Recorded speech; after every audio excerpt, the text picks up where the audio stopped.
Welcome back, Excellencies, distinguished guests, members of diplomatic corps, professors, ladies and gentlemen. We will now resume with our second session in which Professor Kai will walk us through marine jurisdictional zones under the sovereignty of coastal states. Professor Kai, please proceed. Thank you very much. And look, for this session, we're now moving outwards. So we've established the baseline from which jurisdiction will be measured. Now we're moving outwards into the ocean, and we'll look at the waters that are under sovereignty. And the first of these are what are called internal waters. And this one is the smallest mentioned in the Convention. The Convention says almost nothing about internal waters. But internal waters exist because they are the waters inside your baseline. Now remember, the baseline is measured from a point which your zones are measured outwards. But except for the normal baseline, on the lowest possible tide once every 18 years, there will be water that is actually present where the baseline is. And the waters inside that baseline are known as internal waters. Now, this could also be the waters of a bay or the waters of a river. All of these things are internal waters, and they are treated the same as land. And international law provides for some regulation about them. So internal waters are the waters on the landward side of a baseline. And at customary international law, this will include things like bays and rivers and ports and lakes. So the famous Tonle Sap Lake, which I have seen, this is clearly part of your sovereignty. It's not part of the ocean. Now, we should distinguish between inland internal waters, things like canals, like the Panama Canal or the Suez Canal, and marine internal waters. Now, the law of the sea will only deal with marine internal waters. This would be the waters inside a port or the waters inside a bay. But not typically things like canals or rivers. These are not usually dealt with under the law of the sea. They are often dealt with under their own international agreements, where the river might be an international river that is passing through a number of states. Now, here's an example of an area of internal waters as far as the coastal state is concerned. This is Hudson Bay, and it is in the middle of Canada. It's this huge, big area which the Canadians have drawn baselines to enclose, and they argue that these are all internal waters inside Hudson Bay. And so therefore, foreign vessels have no right to sail in here to some of the ports of Hudson Bay, the most notable of which is this little port here called Churchill. There's also the Caspian Sea, which exists in Central Asia. This sea might have the name of a sea, but it is in fact a lake, because it doesn't connect with the ocean. And so the Law of the Sea Convention has no application here. Even though, if you were on a boat in the middle of it, it would look like the ocean, because the Caspian Sea is so large. Now, what is a port?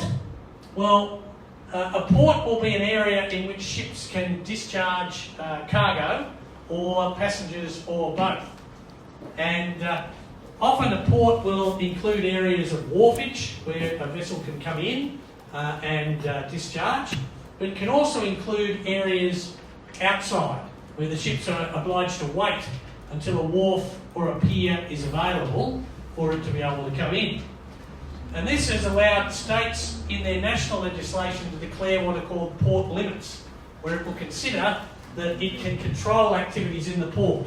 And usually these are waters which are deemed to be internal waters.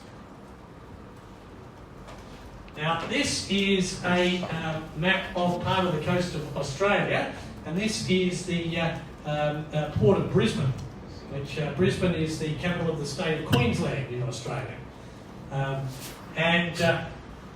what we can see is Australia has drawn territorial sea baselines around these islands which fringe the coast of Australia. So the argument is here are some islands fringing the coast, so Australia has drawn a baseline, but the Port of Brisbane, the actual port itself, is in here, but ships can navigate from here into the port. And so the port limits are that area in red, where the harbour master will take control of shipping and say, right, you have to wait, it's not your turn, come in when your turn is happening, and so on. Because the port itself is relatively small and the ships have to take turns in coming in. And so the regulated area of the port is inside that red line. So for some purposes of international law, that's treated as if it's internal waters. Because Australia can say to shipping, stop, you want to come into the port, you do what we say, if you want permission. So states will often declare port limits where they can regulate these activities. And it's very, very common. And the powers a state has in international law over a port are largely defined by customary international law. The law of the Sea Convention says almost nothing about it. The convention doesn't talk about internal waters. Inside the port, you have full sovereignty, the same as land. You have complete control over the port. And in practice, you decide what ships can come in and what ships do not. Now, most states will have many ports, but not all of those ports will be open to international traffic. So, for example, Australia has 29 ports for international traffic. If you want to visit Australia in a ship, you have to make landfall at one of those ports first, because you have to clear customs and quarantine and do the things that you do. There are other ports that exist in Australia, but you're not permitted to arrive at one of those unless you're in distress. So you can only arrive at a port which is designated for international traffic. And most states do this, because you can't have customs officers scattered everywhere to be able to meet ships that just arrive. So I'm very certain that Cambodia does the same thing. That you have certain ports which, if a vessel is going to arrive into Cambodian waters and come alongside in a port, it must do so at a designated international port first. You can't just rock up and go wherever you wish. Now, because you decide which ports they can use, you can put whatever rules on these ports you wanted to do. So, for example, this is an extract from a decision of the High Court of New Zealand. And it concerns a dispute between a foreign fishing vessel and the New Zealand government. The vessel wanted to come into a port in New Zealand called Greymouth and discharge a lot of fish, because it had been fishing on the high seas. The New Zealanders didn't like it fishing on the high seas, and so they said, you can't come in. We won't allow you to come in and use Greymouth. We don't give you permission. And the shipping company protested, and they said, well, we want to be able to come in. And the New Zealand government said, no, we can set whatever rules we want. If you want to enter our port, you have to comply with those rules. And Justice Mallon in the High Court of New Zealand said, vessels have a jurisdiction over vessels in their ports, and foreign states cannot claim rights of passage into a port. When a vessel enters a New Zealand port, it subjects itself to New Zealand law. Not only is New Zealand able to regulate matters within its jurisdiction, its obligations in international law do not limit its powers with respect to vessels entering the port. New Zealand could put on whatever restrictions it liked on vessels entering the port. So if you wanted to get in, you had to do what we were required. And it didn't matter what those requirements were. Ultimately, though, customary international law says, yes, you can do that. If you're going to set requirements for vessels entering, you must set the same requirements for everyone. So New Zealand could say, no foreign fishing vessels entering to discharge fish. So any foreign vessel that wanted to discharge fish would not be allowed to enter New Zealand. And so if you're going to put conditions on entry into the port, you have to put the same conditions for all vessels of that type and nature coming in. And this goes back to the 1923 Convention on the International Regime of Maritime Ports. And according to the famous Professor Daniel O'Connell, who was for many years Professor of International Law at Oxford University, he was of the view that this has become customary international law. So if you're going to set conditions for entry into the port, you should apply those to everybody, or you say nobody gets into that particular port.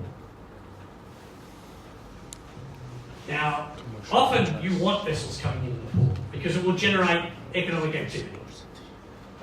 So you want to have your vessels entering other people's ports. If you shut all your ports to foreign vessels, those states might shut the airports to your vessels. So you want to have vessels coming. But you also want good order. So you have to strike a balance with what are appropriate restrictions on entry and requirements for entry and what is necessary to get a vessel to come. Now, the things you have control over is which foreign vessels and cargoes can enter your ports, which ports are open for foreign vessels. You can prohibit the movement of goods between ports. So, for example, if you wanted to move goods from one port in the United States to another part of the United States, say you wanted to move goods from Los Angeles to Honolulu in Hawaii, and you wanted to do that in a ship. Under US law, that ship must be a US registered ship to make that voyage, to move cargo from one port in the US to another, because the US has made it a requirement that foreign vessels cannot move cargo from one part of the US to another part of the US. That is reserved to American vessels only. Australia used to do this until 2006, and then we abolished it. So now foreign vessels can make voyages between Australian ports to move goods around. We also have the power to prescribe offences in ports, but all of this must be done in a manner that doesn't discriminate between different states and different types of ship. So what can you do when a vessel is in your port? Well, you have full criminal law powers over the vessel. You also have the ability to apply those laws on board the vessel, with one key exception, which I'll come to in a moment. This doesn't displace the laws of the state of the vessel's registration. The vessel's state of registration is called the flag state of the vessel. Now, if a vessel is registered in Panama and it came into a Cambodian port, your law will apply on board the vessel and Panama's law will apply on board the vessel. Your law doesn't displace the flag state's law, but only Cambodia can enforce the law when the vessel is in the port, because it is an area of your sovereignty. However, customary international law has recognised that it is inconvenient to apply all your laws to a visiting foreign vessel all of the time. And so there are some exceptions. And the exceptions are three. One, if it would interfere with the internal economy of the vessel. This is the ordinary day-to-day operation of the vessel. The people on board the vessel are subject to employment contracts, for example, that may be valid under the laws of the flag state. It would be inconvenient if every time a ship came into a new port that those contracts had to be rewritten to comply with the laws of the port state. So, by and large, there's no interference with those contracts. You leave that to continue to operate as normal. And this is known as the internal economy of the vessel. I'll talk a little bit more about it in a moment. The second is if the vessel comes into your port involuntarily, because it is in distress. If they're going to die if they stay out there and they come in, it seems unfair that you should apply the law to them, because they never intended to come to your port if they could avoid it. And then the final one, and this is the most significant of all, is if the vessel is sovereign immune. And certain vessels have immunity from the operation of the law of the port state. The most common of these are warships. So if you have a warship come to visit, these vessels are sovereign immune. and your law will not apply on board such vessels. Now, the internal economy of the vessel is typically about matters concerned with the operation of the vessel, its cargo and its crew. And it will deal with things like, for example, the employment contracts, minor regulatory matters and so on. But it won't apply if the coastal state's interests are directly engaged, or if the flag state says, we've got a problem on our vessel, can you help us? It also will only apply to the crew. So if somebody goes on board the vessel who is not a member of the crew and misbehaves in some way, that's not part of the internal economy of the vessel. So if somebody boarded the vessel and started taking drugs, of course your law will apply to that individual, because it's nothing to do with the internal economy of the vessel. The coastal state's interests will be engaged if what is going on the ship is interfering with good order of the port, or a non-crew member is involved.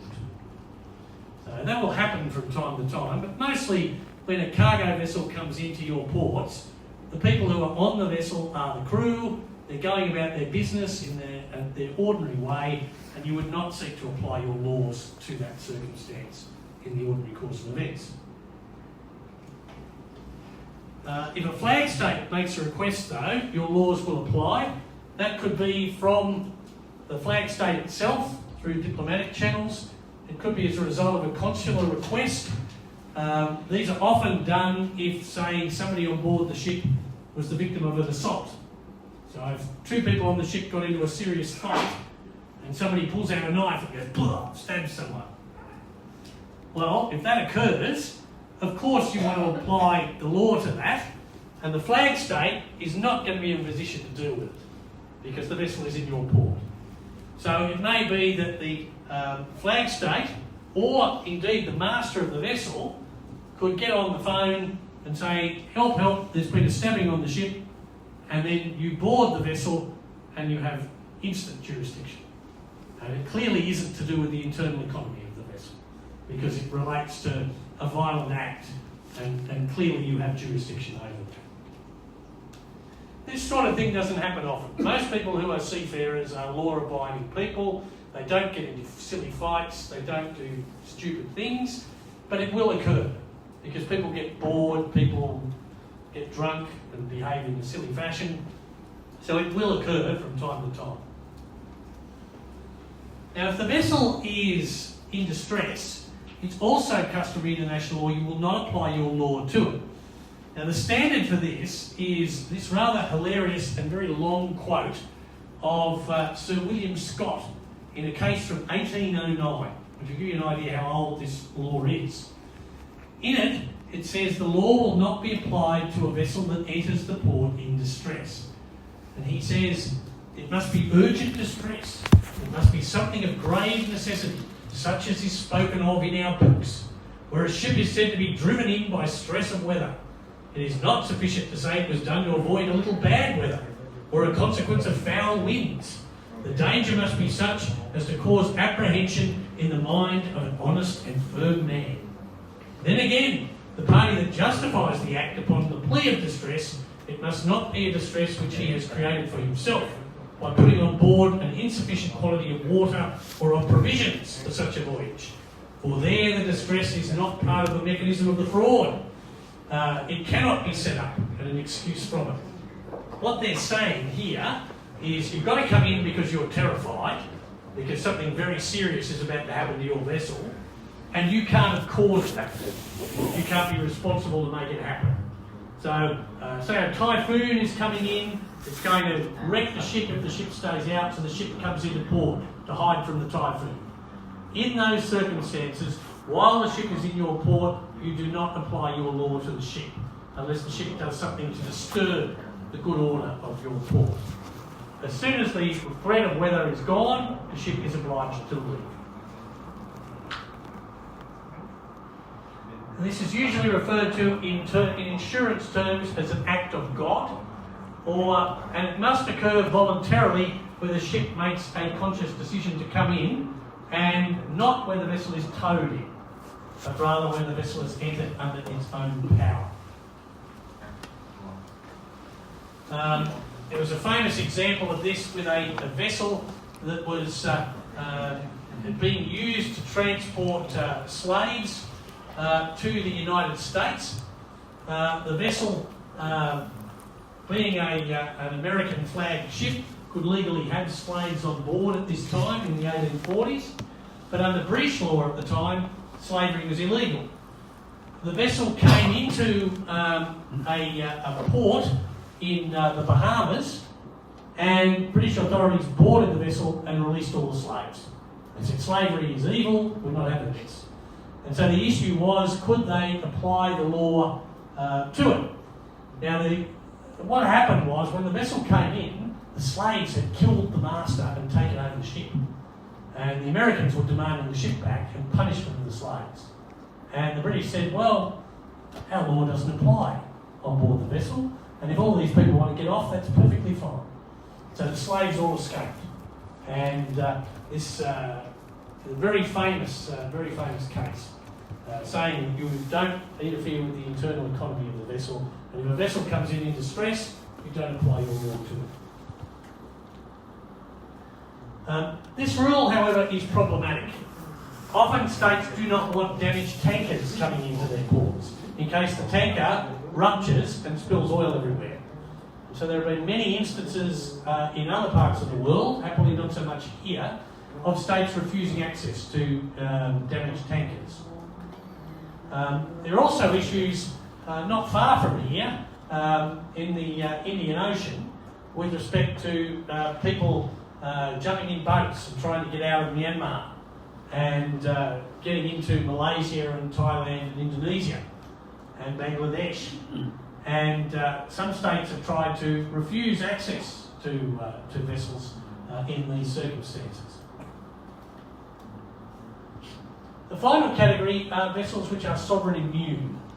Now, warships are sovereign immune, and the definition of a warship is contained in Article 29 of the Law of the Sea Convention. But sovereign immunity will also extend to other vessels. It will include any government vessel that is chartered for a non-commercial purpose. Now, that could include a Coast Guard vessel, it could include a research vessel that the government has commissioned research, it could include police vessels or customs vessels, and so on. All of these vessels will have immunity from the operation of the law of the port state. Now, what happens is, if the vessel comes into your port, it must have come in with permission. But your law will not apply on board that vessel. If you are unhappy with the vessel's behaviour, you don't arrest it, you say, your permission to be here is now revoked, leave, go, depart. And if you subsequently find that that vessel has caused damage, you pursue the flag state of the vessel for damage. You don't arrest the vessel. Now, in a case back in 2012, Ghana, the Ghanaian Supreme Court, ordered the arrest of an Argentine naval vessel on the basis that Argentina owed an applicant to the court money and was refusing to pay them. And so, using what's called an action in rem, they ordered the arrest of the vessel until the debts were paid. Now, when the Ghanaian government found out, they were horrified and immediately appealed to the Supreme Court of Ghana and got the vessel released a week later. However, Argentina protested and said, you've arrested a sovereign immune vessel, this is unacceptable, and they commenced an arbitration under the Law of the Sea Convention against Ghana and were awarded $80 million in compensation for the arrest of the Argentine naval vessel. Now, it didn't look like a naval vessel, it looked like a big sailing ship. It didn't matter because it was still a sovereign immune vessel. So, the moral of the story is, don't arrest warships. You really don't. It's very expensive and it's not lawful. If you've got a problem with the behaviour of a warship, you tell it to leave and you seek compensation from its flag state. You do not arrest the warship under any circumstance. The immunity does not, however, apply to the crew. So if the crew of the warship come ashore and are misbehaving in your port, they can be arrested, but not the ship. The ship is immune. All of this is set out in the Law of the Sea Convention. So, non-compliance with regulations in the territorial sea, you can seek compensation, is in Article 30. The immunity of warships is confirmed not just in your port, but anywhere on the world's oceans. Warships are immune, and that the immunity will extend to non-commercial vessels of non-commercial service that are chartered by the government. However, such vessels are clearly instruments of a foreign power, and if they cause any damage, there is state responsibility for the damage that they cause. So a few years ago, an American naval auxiliary vessel ran aground on a reef in the Philippines. It had navigated in a dangerous fashion. Now, the Philippines wanted compensation for the damage that this vessel caused, but they did not arrest the vessel, which was the correct move. They offered assistance to the vessel. The vessel subsequently was able to make its way off the reef, and then the US paid compensation to the Philippines for the damage that was suffered. But the Philippines did not arrest the vessel, which was the critical thing. Had they done so, the US would have protested and would have been most unpleasant. But you don't arrest warships, you don't arrest sovereign immune vessels. Can a flag state exercise its criminal enforcement jurisdiction in your internal waters? The short answer is no, unless you give them permission to do so. And if you don't give them permission, you can't do it. The only way that tends to be the case is if there is a status of forces arrangement between states, or if there is some mutual criminal assistance treaty. But it is exceptionally rare that anybody ever gives any of these things to allow for enforcement in your internal waters. Civil enforcement in internal waters, typically this is available. This action in REM, for example, allows you to arrest a ship if a debt is owed. But action in personam, as it is called, a tortious claim against passengers on board a vessel, typically goes to the internal economy of the vessel. It's not usually done. All right, that's internal waters. Any questions about internal waters? Yes, by all means. So, if I can just plead secret to canals for a second. If a state has a canal, Yep. but the entrance to that canal can be blocked by another state or group of states, where does that lie legally? Particularly if, say, that canal leads onto a port. Yes. Look, a canal is entirely internal waters of the state that has dug the canal. So the Suez Canal, for example, is entirely Egyptian. It's treated as if it's land in Egypt. The Panama Canal is entirely within Panama and is treated there.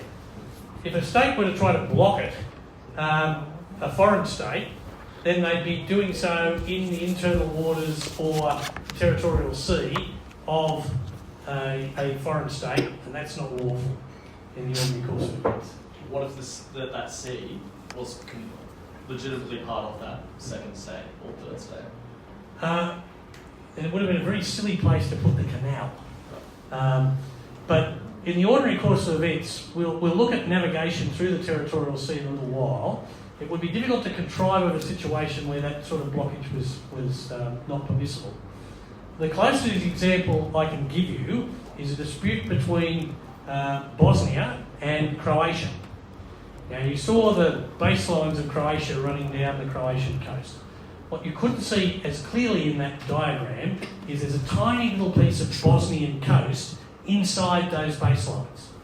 And Bosnia's only coast is inside those baselines. And so Bosnia is concerned that Croatia might block access to their coast and thereby deny them access to the port. Now, this is probably illegal. that you can't block another state's access to the sea in this way. And certainly Bosnia is concerned because Croatia is wanting to build a bridge that you would have to pass underneath to get to the Bosnian port, and Bosnia is trying to take international action to stop Croatia building the bridge. So that's probably a closer situation to the one that you've described, and it's not lawful to cut off somebody's access to the sea in that way. Okay, the territorial sea. This is where the Convention has a lot more to say, and is probably more relevant in terms of where disputes can occur. Back to the sound effects again. The territorial sea is an area of sovereignty, so you have exclusive rights to enforce the law in the territorial sea. The territorial sea has a maximum distance of 12 nautical miles. Now, the standard measure under the Law of the Sea Convention for most things is the nautical mile.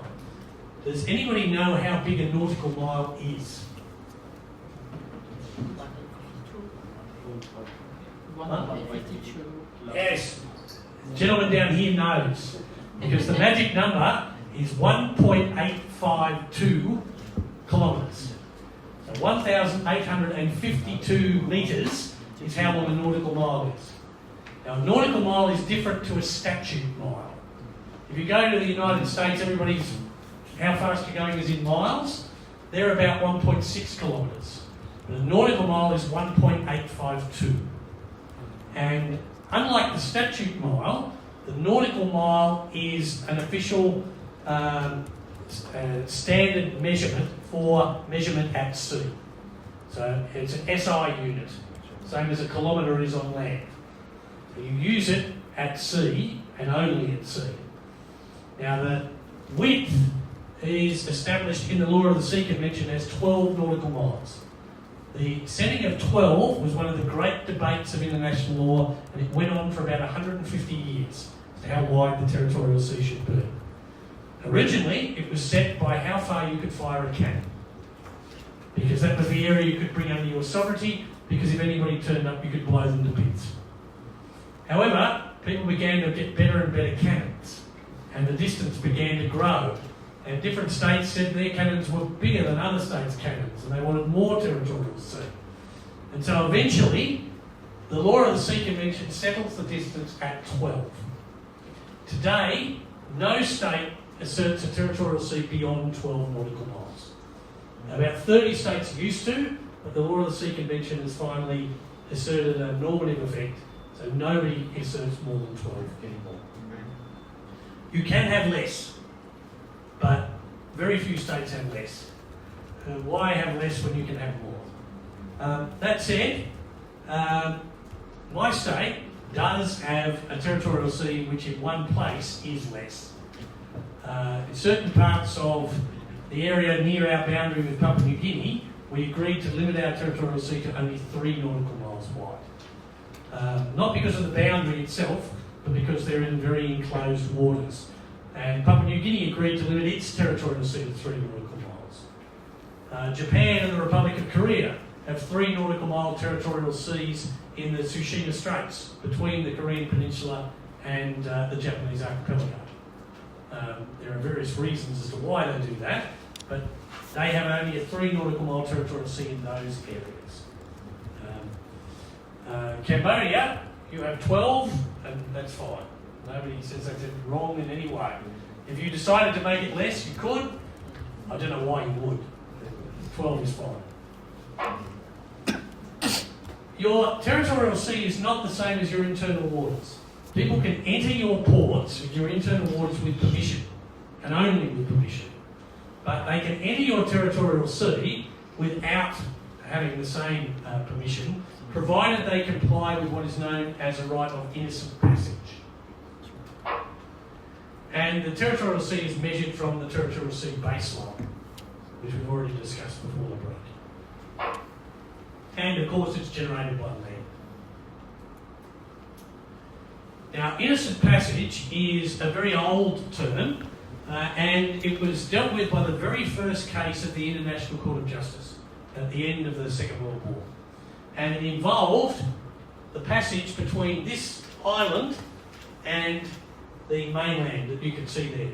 The island in question is called Corfu, and it is a Greek island in the Mediterranean. And the area you can see here to the north is Albania, and to the south is Greece. So the island belongs to Greece. The land down here in the south is Greek, but the land up here is Albanian. So in this narrow little gap, half of that water is Albanian and half of that water is Greek. Now, at the end of World War II, the Greeks and the Albanians were not getting on very well. In fact, it's fair to say the Greeks and the Albanians never get on. They historically fought each other for hundreds and hundreds of years. And at the end of the war, the Russians were supporting Albania and the British were supporting the Greeks. And this was not helping things because things were very tense. And the Greeks had been invaded by the Italians and then the Germans from Albania. So the Greeks were very unhappy with the Albanians, and the Albanians were also unhappy with the Greeks. To demonstrate that the Albanians should not attack Greece, the British were sending warships up and down these waters off the coast of Albania. And when some of these ships passed through this area, they were fired upon by Albanian coastal batteries. There were Albanian soldiers all in these mountainous areas down here and over here. And they had big guns.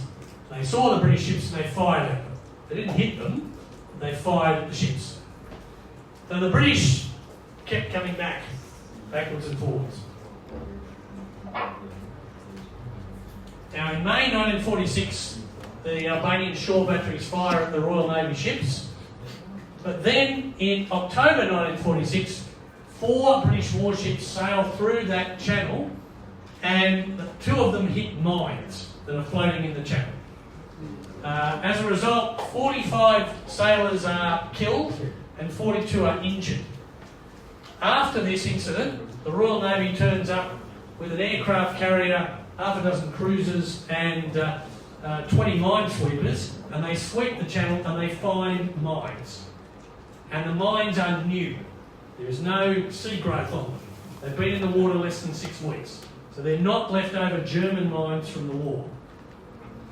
So the British decide to take the Albanians to the International Court of Justice to say the vessels have the right to sail through these waters and not to be stopped by the mines. Now the ICJ upheld the right of the warships to pass through the channel. They said that Albania was responsible for ensuring that any vessels passing through the waters are safe because it is in their territorial sea, and the court was satisfied that Albania knew about the mines and yet had not warned anybody. The warships, when they had passed through the channel, had been at action stations, which for those of you who know anything about naval operations will know that when a ship is at action stations, its guns are loaded and its crew are ready to fire and to fight the ship. However, the British ship did not have its guns pointed at Albania. The guns were in their normal fore and aft position. So when the ship goes along, the gun's like this. If it wants to point them at Albania, it has to turn the guns. But at the moment, the guns are not pointed at Albania. But they are loaded and they are ready. But from somebody on the shore, you wouldn't know that the guns were loaded. They look no different to when the guns are empty. The only thing that would be different is if they turned. But the guns don't turn. The Albanians don't shoot at the British ships, so the British don't point their guns at Albania and shoot back. The court said being at action stations was not inconsistent with innocent passage because the vessels had been fired at before and it was prudent to be ready to respond if you were attacked. As long as the British vessels did not threaten the Albanians, the passage was still innocent. The minesweeping operation, though, was not innocent passage. They said innocent passage is the right to go from one place to another. not to hang around looking for mines or doing other activities. So the mine-sweeping squadron were not under innocent passage and had no right to do it. But the warships simply passing through, as long as they didn't overtly threaten Albania, they had the right to pass through the strait. Now, this case ended up taking the language used in the case and putting it into the 1958 Territorial Sea Convention, and the same language is still used in the Law of the Sea Convention today.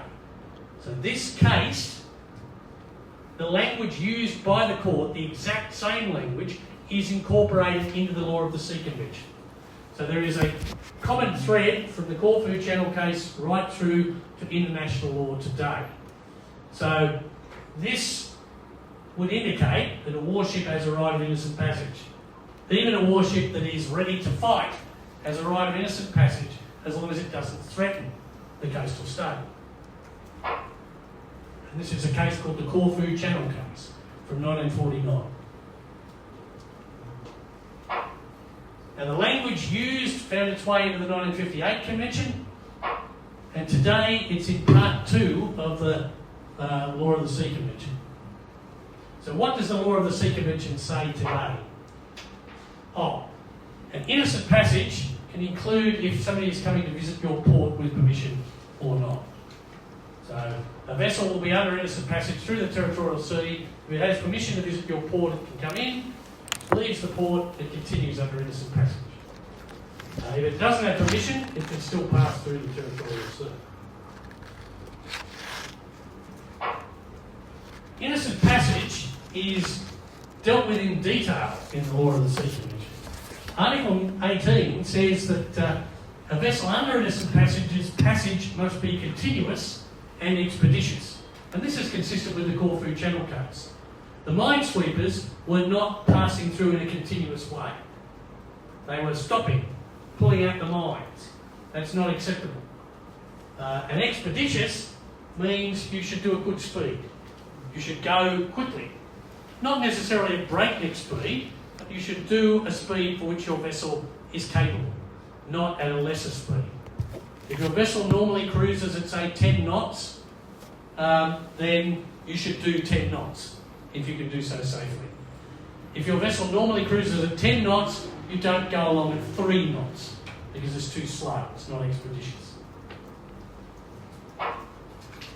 You can only stop an anchor under innocent passage in 3 very peculiar circumstances. 1, where you have to do it for navigational purposes. So, for example, if I was on a yacht on my own and sailing through the territorial sea, I'm going to need to sleep at some point. In which case, it's prudent for me to anchor and have a little sleep. And then when I've had a sleep, I pull up the anchor and I keep going. That's necessary for safe navigation. If a warship is passing through your territorial sea, it is fair to assume that the crew of the warship do not all go to bed at the same time. And therefore the ship can operate 24 hours a day. That ship can't stop an anchor so everyone has a sleep. So if the vessel needs to stop because of the nature of its operation, it can. But most ships can be crewed 24 hours a day, in which case they cannot stop an anchor so everyone can have a nice sleep. The second is if the vessel is in distress. Obviously, if it's in trouble, then it may not be able to navigate continuously and expeditiously. And finally, if the vessel is helping somebody else who is in distress. It would be most unfortunate if there was some poor soul swimming in the water drowning and I have to go, I'm under innocent passage, I'm terribly sorry I can't pick you up because I'm not allowed to stop. That would be killing someone. So, of course, you can stop your vessel to assist people who are in distress. You can also temporarily suspend innocent passage for an essential security purpose. So if you wanted to stage military exercises, for example, in part of your territorial sea, you can close the territorial sea for innocent passage. But that closure is temporary. It can't discriminate, so you have to close the area to everyone, and you have to tell the UN before you do it. So you have to write to the UN Secretary General. Interestingly, the website I mentioned that the UN maintains has indicated that there are only 2 states that have ever done this, Mexico and Guatemala. I have no idea what they were doing, but they temporarily closed their territorial seas, typically for 24 hours, presumably so they can have some sort of naval exercise. Most states, however, if they are going to have a military exercise, will not close the territorial sea. Rather, they will issue a notice to mariners and say, hey, you might want to steer clear because we're going to be exercising for the next day or 2. And that's usually sufficient to get everybody to steer clear for a while without formally closing the area to shipping.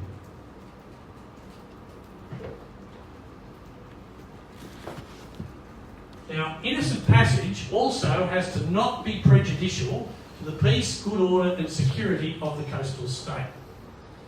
Now, that sounds vague, and because it's vague, there's concern that states might take an unreasonable interpretation of this. So, unlike most of the rest of the Convention, Article 19 then explains what this means in detail. And it's a very useful provision to tell you what is innocent passage and what is not innocent passage. So, if the vessel is using force or threatening to use force, it cannot be innocent passage. If the vessel is testing its weapons, it cannot be innocent passage. If the vessel is doing something which prejudices your defence or security, it is not innocent passage. If the vessel is broadcasting propaganda, it is not innocent passage.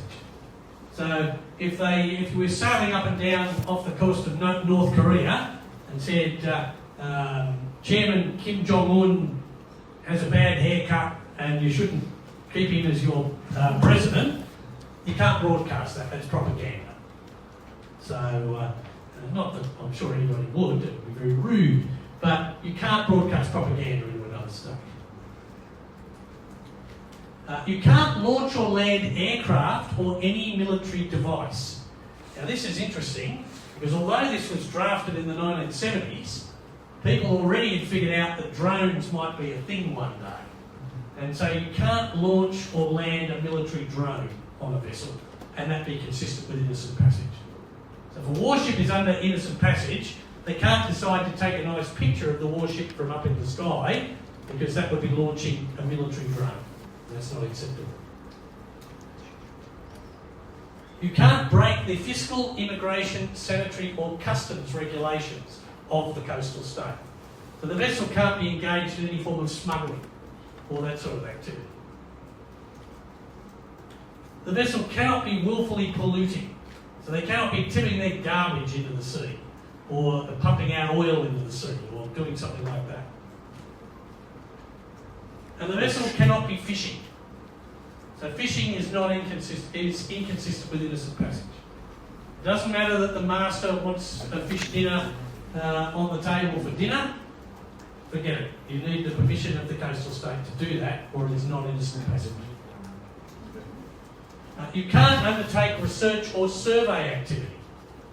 So a vessel passing through under innocent passage might, for safe navigation, turn on a depth sounder to make sure it's not going to hit the bottom, but it can't do survey data.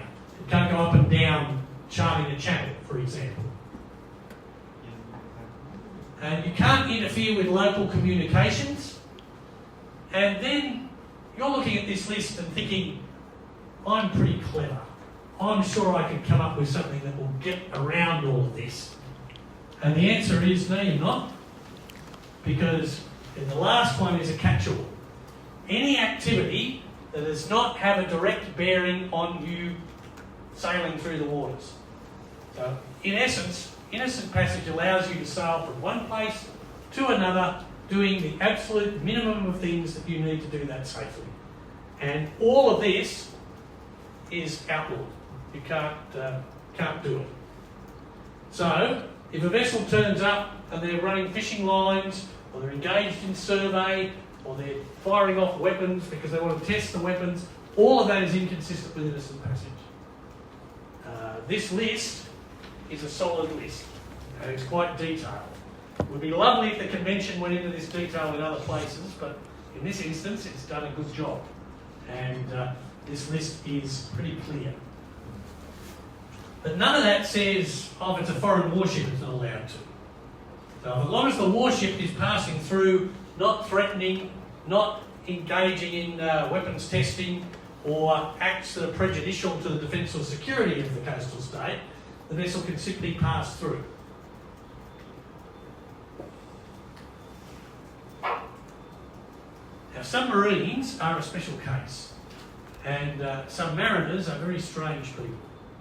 I can say this, I have a very good friend of mine who's a submariner for many years, and something about going under the water all the time makes people a little crazy. Submariners are not to be trusted. So the key with a submarine is that a submarine is only a threat to your state if you can't see it. If it's on the surface, submarines are very weak. They're very vulnerable. Somebody with a rifle can knock a hole in a submarine, assuming they can see it. If it's below the water, a submarine is a threat. So for innocent passage, the submarine must navigate on the surface under innocent passage, and it must show its flag. The reason submarines must show their flag is because all submarines look exactly the same from a distance. They're all black, they all have a conning tower typically at the front. And you look at one from a mile or two away and they look exactly the same. So it has to show a flag so you know whose submarine it is. Warships will have flags and numbers and all sorts of things to make them easy to identify. Submarines are hard. So a submarine must navigate on the surface and show its flag. If the vessel is a nuclear vessel, either carrying nuclear material or using nuclear propulsion, or both, or if the vessel is carrying dangerous or noxious substances, it can pass along. However, it must comply with any applicable international law. And to date, there is no applicable international law. The international community hasn't come up with special rules for these vessels. So even a nuclear cargo ship has a right of innocent passage. You can make laws over vessels under innocent passage in a number of circumstances. These are set out in Articles 21 and 27. Obviously, if the vessel is not navigating safely, you can apply laws to make sure the vessel navigates safely. You can make laws to protect cables, pipelines, navigational aids and other similar equipment. You can make laws to protect the fish. You can make laws to protect the environment. You make laws to regulate marine scientific research in your territorial sea. And you can have laws with respect to fiscal, immigration, sanitary and customs matters. Stop people smuggling.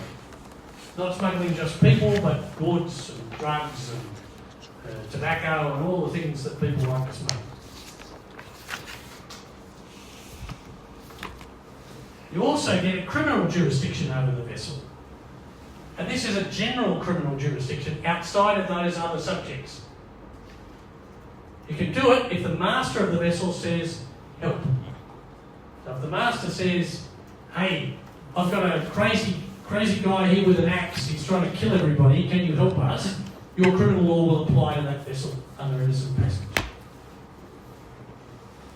If the crime extends into the territorial sea or to your state, you have jurisdiction over it from a criminal point of view. So if the guy with the axe kills someone and throws the body into the sea, you have jurisdiction. If the vessel is engaged in the drug trade, whether those drugs are coming to you or not. And finally, if the flag state of the vessel says, give us help, because there's a problem. The crazy guy with the axe is the master. He's not going to ask for help, so the flag state can ask. This means that when the vessel is under innocent passage, your criminal law can apply in all of these circumstances and for the subjects I showed you in relation to fishing and the marine environment and smuggling and all that sort of thing. What civil jurisdiction do you get? None, if the vessel is under innocent passage. You do not have a civil jurisdiction over the vessel. So if somebody is on a cruise ship and they slip on a banana skin while the vessel is under innocent passage and it's in Cambodia's territorial sea, they can't come to the courts in Cambodia and say the ship owner was negligent, allowing me to be injured. That's a matter for the flag state to deal with. Now, if the vessel is a warship or a government vessel on non-commercial service, it is sovereign immune. And so none of the laws will apply to this vessel. However, if it is breaching these laws, you tell it to get out, to leave, and the flag state is liable for any damage that it causes. So you don't arrest the warship. Even if the warship is navigating crazily or being silly in some way, you say, whoa, leave. What you're doing is inconsistent with innocent passage, please leave. You don't arrest it. You can't charge people money. I know there's been a lot of talk in the media about whether Iran can start charging people money to go through the Strait of Hormuz. It is explicit in the Law of the Sea Convention of innocent passage. You can't charge people money unless they use some service, and the only service they're going to be allowed to use is a pilot. So if they take on board an experienced mariner to get them through a navigationally challenging area, they should pay for that service, but not just as a charge for passing by. An innocent passage is not available for aircraft. So it's not submarines under the water, it's not aircraft above the water, it's ships on the surface. And you can have something called a traffic separation scheme. It's like a lane on the road for ships to get them all going in the same direction, but you need to refer that to the IMO if you wish to do it. All right, to bring us towards an end, I'll tell you about straits.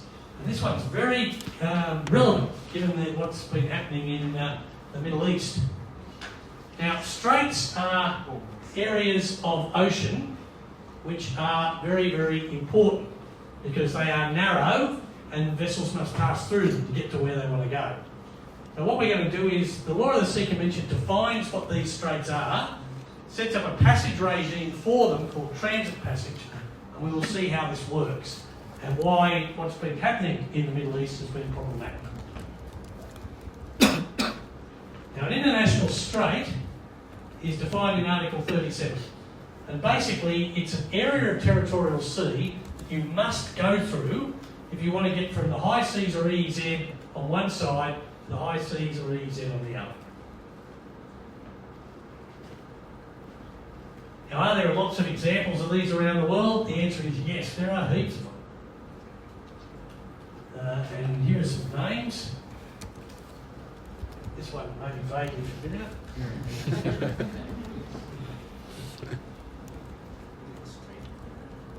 This one may be familiar as well. Anyone know where the Bab el-Mandeb Strait is? No. It's the entry to the Red Sea. Red Sea. So, goods that you are shipping from Cambodia to Europe using the Suez Canal will pass through the Bab el-Mandeb Strait. So it's important. It doesn't get a lot of press coverage because mostly bad things don't happen there, albeit on one side is Yemen and on the other side is Djibouti. So it is an area that can look interesting, but it's not as famous as the Strait of Hormuz, which is shared by Oman and Iran, and is quite the place that's happening at the moment. And of course, the Malacca Strait, which has about 40% of world traffic going through, and is quite close to where you are, so not too far away. Now, the regime for transit passage provides extra guarantees to make sure straits don't close. It makes you wonder what's going on with the Strait of Hormuz. Transit passage will apply to any international strait except in a very limited range of circumstances. One is if the strait is already regulated by a treaty. And the most notable of these is a treaty called the Montreux Agreement, which is between Turkey and about 30 other states. and it deals with the passage through the from the Mediterranean into the Black Sea. And it's one of the reasons why the Ukraine-Russia war is proving so interesting, because under the Montreux Agreement, Turkey can close the strait to warships unless the warships are returning to a home port. And so the day after Russia invaded Ukraine, Turkey closed the Bosphorus to all Russian naval vessels that were not in the Black Sea, that were not based in the Black Sea. So Russia can't take vessels from the Baltic or the Pacific and bring them to the Black Sea to fight Ukraine with. Because the idea is only Russian vessels that were based in the Black Sea would be allowed to pass through. And Ukraine can only bring vessels back. It can't purchase new vessels and try to bring them, because that would escalate the conflict. The Montreux Agreement is designed to stop that from happening. It also limits the size of warships that can pass through. So the US, if there was no war on, would not be able to take an aircraft carrier through the Turkish Straits into the Black Sea, because the tonnage of the carrier is too big. It would not be permitted. There's also what's called the Messina exception under Article 36. And this one, I'll have to show you a diagram. This is a map of the Mediterranean. And here is the boot of Italy and the island of Sicily. And this area here is called the Messina Strait. I've actually sailed through there. It's quite an interesting place. Now, if you were going on a journey down the Mediterranean to, say, visit Egypt, you could pass here south of Sardinia, but you would have a choice. You could go north of the island of Sicily, or you could go to the south. So here we go. There's the Strait of Messina. And there's the route that we're on. We could go to the north, or we could go to the south.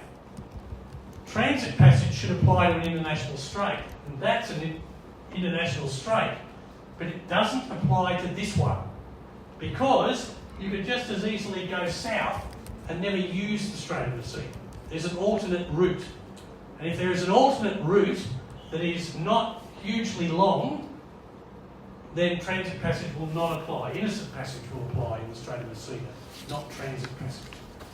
Now, for the Strait of Hormuz, there is no alternative route, so transit passage will apply. So it will apply to international straits, the Messina exception, or if the strait isn't being used by international navigation. Now, so what is transit passage? Well, first of all, you can never suspend transit passage. You can never ever turn it off. Now remember, you can stop innocent passage for a temporary period for an essential security purpose, but you can never do that for an international strait. So the first things first, can Iran say, oh, guess what, we're going to close the Strait of Hormuz? No.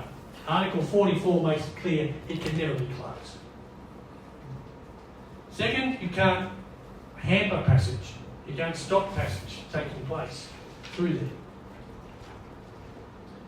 Now, this was an issue for Australia because we have a compulsory pilotage regime for large tankers through Torres Strait.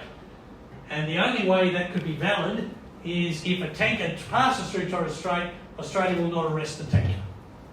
Instead, we will levy a fine the next time that tanker comes to an Australian port, because we cannot hamper passage through the strait under any circumstance. The passage goes through there. It's a rather busy area. Lots of pictures. Anyway, don't need to worry about transit compulsory pilotage. So it's not suspendable, can't be hampered, and can be subject to navigational restrictions provided they are approved by the IMO. So if you put in a traffic separation scheme. Interestingly, there is a traffic separation scheme in the Strait of Hormuz, and it's entirely on the Omani side. Now, why aren't vessels using the traffic separation scheme? Because Iran has stated it's laid mines on the Omani side, which is hampering passage through the Strait of Hormuz, which is not lawful. Laying mines in the strait is inconsistent with transit passage. And transit passage is also available to aircraft. People can fly through an international strait, whereas they don't have the right to fly under innocent passage.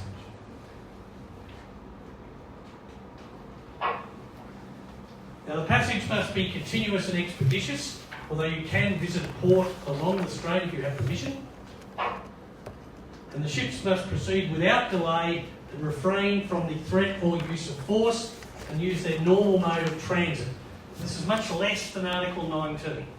The transit passage favours the transiting states much more than the innocent passage does. Now the vessels must navigate safely, including complying with the collision regulations. An aircraft must navigate safely if they're flying through, consistent if they're a civil aircraft with ICAO regulations, or if they're a state aircraft, they must navigate safely, keep a good watch, and monitor radio frequencies. What laws can you apply to vessels under transit passage? The safety of navigation, pollution, fishing, including the stowage of gear, fiscal, immigration, sanitary and customs matters. And if the vessel is sovereign immune, you cannot arrest it under transit passage. Finally, there is what's known as a strait to a dead end, dealt with under Article 45 of the Convention. This is where a strait opens up a little wider, but then leads to a third state further down the relevant feature. As far as I'm aware, there's only one of these on the planet. It's in a rather awkward spot. It's at the top of the Red Sea in a feature called the Gulf of Tiran. And the two states that are behind the Strait of Tiran are Jordan and Israel. And so consequently, this is quite a tense one, this one. And there is no right of transit passage through such a strait, but innocent passage that can never be suspended is applied. All right, that brings us to the end of waters under sovereignty, both internal waters and territorial sea. We still have 10 minutes before the luncheon. We have some time for questions. Yes, please. First of all, good morning, Your Excellencies, President, and ladies and gentlemen. I have one question about you said famous about Hormuz Canal in Iran. That you talk about no discrimination and nation passage. That now the Iran they want to control the Hormuz Canal. What the reaction from the IMO and other around the state near Iran? Look, it's fair to say that other states in the Strait of Hormuz are not happy. So states like Kuwait, Iraq, Saudi Arabia, the United Arab Emirates have all been effectively blocked for a lot of the use that they would otherwise make. Saudi Arabia has a coast on the Red Sea, so they have alternatives. And the UAE has some coast in the Indian Ocean, so they have some alternatives, but very limited ones. Whereas Kuwait and Iraq have no choice. They must use the Strait of Hormuz. So they're not happy. Oman is also not happy because they've had mines laid in their waters. IMO is not happy because IMO recognises that there is a traffic separation scheme, there should be safe navigation, and there should not be any suspension of transit passage. So the IMO has urged everyone to allow the vessels to pass through. From an Iranian point of view, Iran doesn't want that to happen because at the moment they have limited leverage to try to do what they want, and the Strait of Hormuz is probably the only leverage they have left, given their armed forces seem to have been largely very badly affected. But that doesn't mean that what Iran is doing is lawful. So trying to compel vessels to pay money or to use a particular route through the strait is not lawful. And the only reason vessels are using Iranian waters when they are passing through the Strait of Hormuz at the moment is because they're afraid they will hit an Iranian mine on the Omani side. And how can it be lawful to be charging people money to pass through your waters, then the only reason they are doing so is because you've mined another state's waters. Very difficult to see how that can be lawful. Oman is neutral in the conflict, and therefore Iran had no business laying any mines in Omani waters. So I consider what Iran has done is unlawful, both in terms of the law of the Sea Convention. Iran isn't a party to the law of the Sea Convention, but even so, at customary international law, you can't lay mines in a neutral state's territorial sea. That's unlawful. So Iran's actions are not lawful as far as I'm concerned, and the IMO has taken a similar view.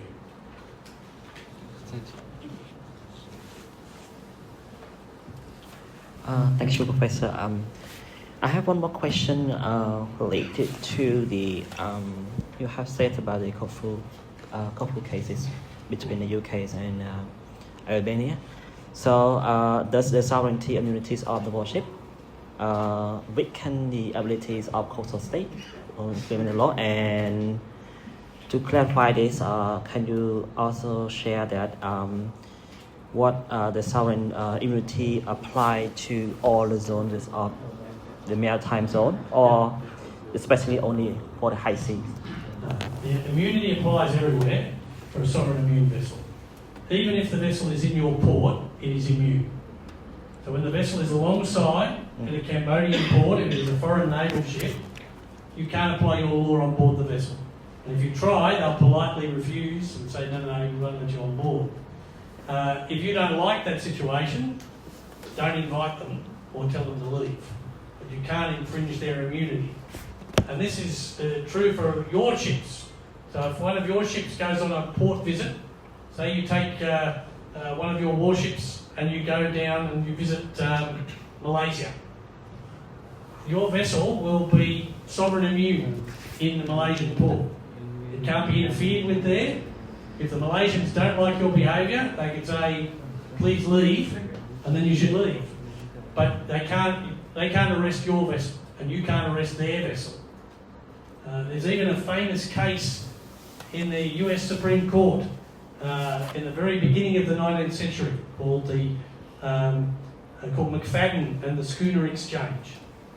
Now, in that case, Mr. McFadden owned a schooner ship.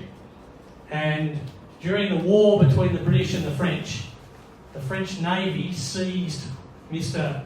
McFadden's ship. Now, he was an American and he was neutral. They shouldn't have seized the ship, but they took it under their... They thought he was lying, that he was really British, and they seized the ship. 2 years later, the French Navy had converted that ship into a warship, and it visited the port of Boston. And Mr. McFadden saw his ship, and he said, that's mine. They stole it. I want it back.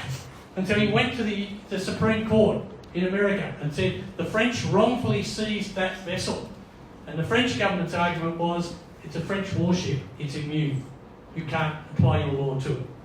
And the US Supreme Court upheld the French position over their own citizen and said, yes, Mr. McFadden, they shouldn't have stolen your ship. What they did was wrong, but it's a French warship, we have no jurisdiction over it. It's immune. Now that's nearly 250 years ago. It's a long time. This is a very well-established principle. So when there is a foreign warship in your port, it is immune. When your warships are in somebody else's port, you are immune. If you do something wrong, they can ask you to leave. If they do something wrong, you ask them to leave. And then you seek damages. But you don't arrest them.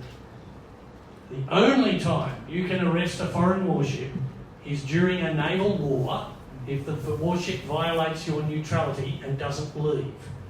And the only instance of this to happen in the last 80 years took place about 3 months ago, when Sri Lanka arrested an Iranian naval vessel that refused to leave the port of Colombo.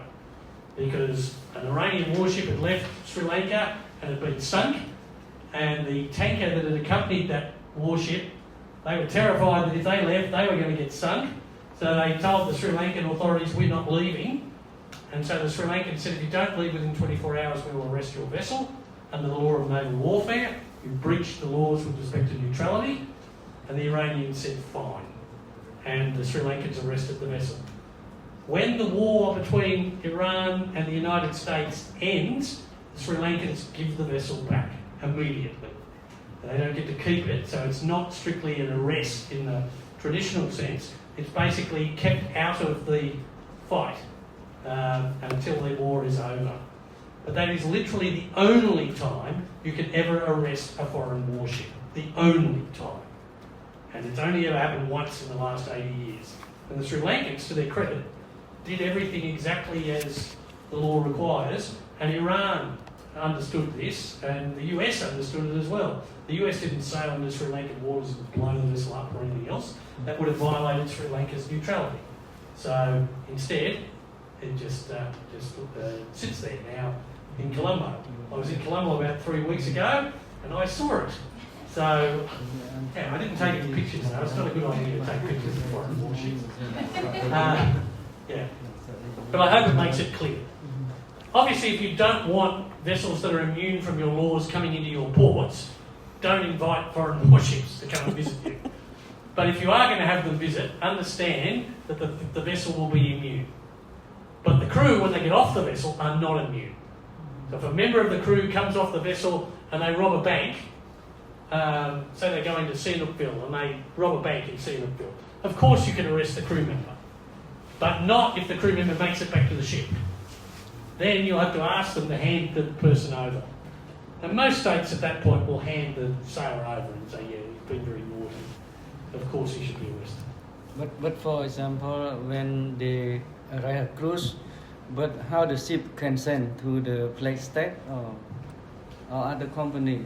Yeah, look, you can make a claim against the flag state if the ship has caused you damage.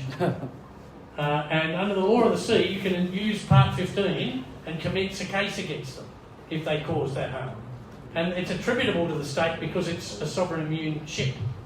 So in those circumstances, that's all fine. That is covered. And I gave you the example of that American naval auxiliary that damaged the reef in the Philippines. Again, the Philippines didn't arrest the vessel, but they were able to get damages from the US for the harm that it caused. And all states take this seriously. Some years ago, an Australian sailor was on an Australian warship on a visit to New Caledonia. So the vessel was in Noumea alongside. The sailor got drunk in a bar in Noumea and committed a murder. So he killed someone. Now he managed to get back to the ship and he was covered in blood. And while the crew were figuring out what to do with him, the police arrived. Minutes after he gets onto the ship, they were chasing him. And at that point, Australia says, no, not getting on board the ship. There was urgent calls between Canberra and Paris and Noumea about what to do. And about half an hour later, the sailor, together with his uniform in a bag, was handed over to the French police at the bottom of the gangway from the ship. And the ship sailed, and the sailor is still in Noumea, serving sentence for murder. So Australia wasn't going to let him get away, but the immunity of the warship wasn't going to be surrendered either. And so on that basis, Australia cooperated by handing the sailor over, preserving the immunity of the ship and ensuring that justice could be done for the terrible crime that that individual committed. So it wasn't Australia trying to let a murderer get away, but the immunity of the warship was also very serious. Okay, well, I'm conscious that the lunch hour is coming. I certainly don't want to make it late for lunch, but is there a question, sir? Huh? Yeah, I just have Oh, sure. compliment question regarding to the Strait of Hormuz. Yep. I would like to know that why other country, other party hesitate to join hand with the US to release the strait Okay. from the Iran. Look, it's a difficult issue. One of the reasons why the US may have suggested that other states escort vessels through the Straits of Hormuz is because at the present point in time, the armed conflict is between the United States and Israel on one side and Iran on the other. Which means, for example, a French warship or a German warship is neutral to the conflict.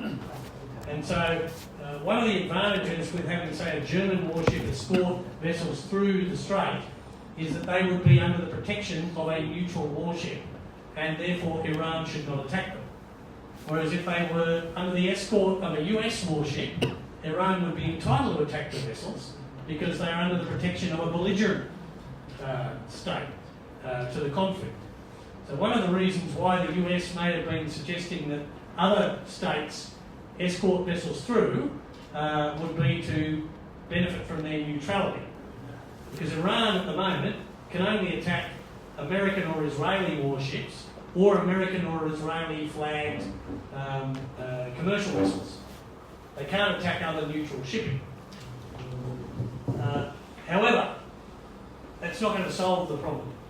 Because while Iran is still firing off missiles and sending out fast boats and that sort of thing, the protection and indemnity clubs that provide insurance will not insure vessels passing through the Straits of Hormuz. And therefore, the owners of the vessels are saying, don't sail through the strait until our insurance will cover it. Now, the US initially said that they would cover the insurance cost, but this has proven to be too expensive and too dangerous. So at the moment, there is very little traffic passing through unless you can find somebody to underwrite your insurance to pass through the strait. And that is proving to be difficult. And this is why the strait isn't reopening and won't reopen until there is a solid ceasefire and the insurers are happy that vessels are not going to be attacked passing through the strait. So the insurance is the reason why it's not moving. Because nobody wants to send through a vessel with no insurance. Because if they lose that, they've lost millions and millions of dollars. And the owners don't want to risk that. So that's the situation. And then the position of Australia? Well, the Australian government has made statements, and I'm not the Australian government, I'm just an academic. The Australian government has made statements urging that the conflict be brought to an end as quickly as possible and that ordinary transit through the Strait of Hormuz can resume as soon as possible. And Australia has had that position along with many other states in the region. So Australia is not a party to the conflict, it is not seeking to assist in the conflict in any way, and our foreign minister has made statements saying they want the strait to reopen as soon as possible for the conflict to end. But I'm not the Australian government. You have the Australian government here if you wish to ask. But the statements that Minister Wong has made are been very widely circulated. And I'd like to think my summary of them is reasonable. Okay. I might hand over to our MC. Yes, please. There it is.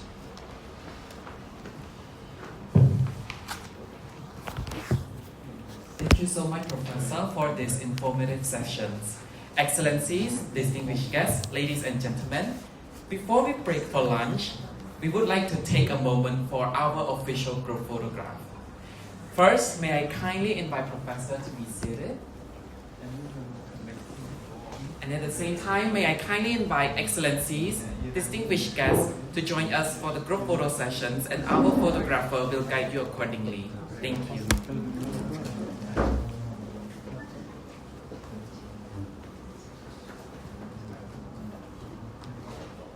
We need a good photo in order to reserve lunch.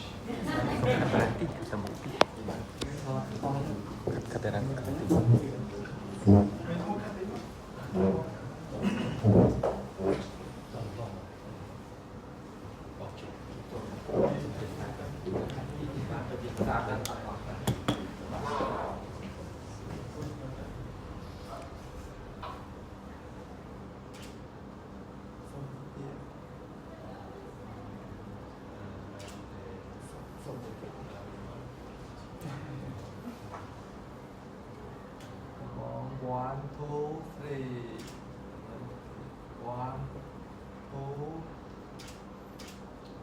Indeed. One, two, three.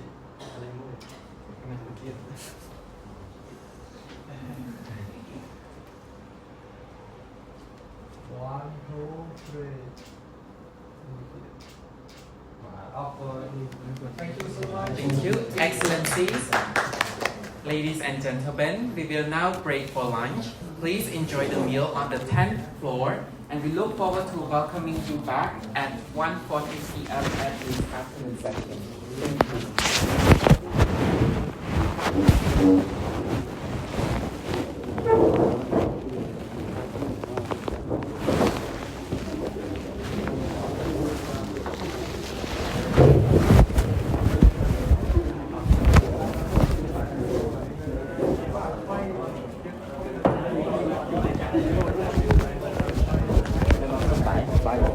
Ô là dễ bị ấy. Rồi thời ca sùng mấy tuổi á. Thời ca đó. Biết vào cùng vào đôi chứ đó. Chơi ăn ba vào sân chạy rồi. Ấy học chạy bóng cả cho điên cả cho bật nào đấy. Thời ca một.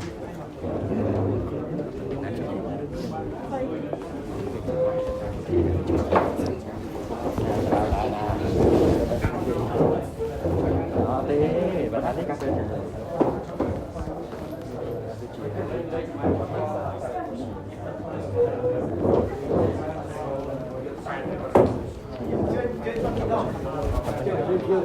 Bắt.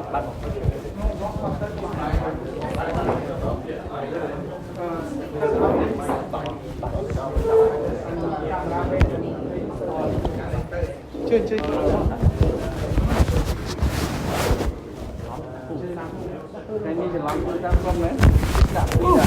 Men rock với quay. Ai sang say men. Giờ đã bao được video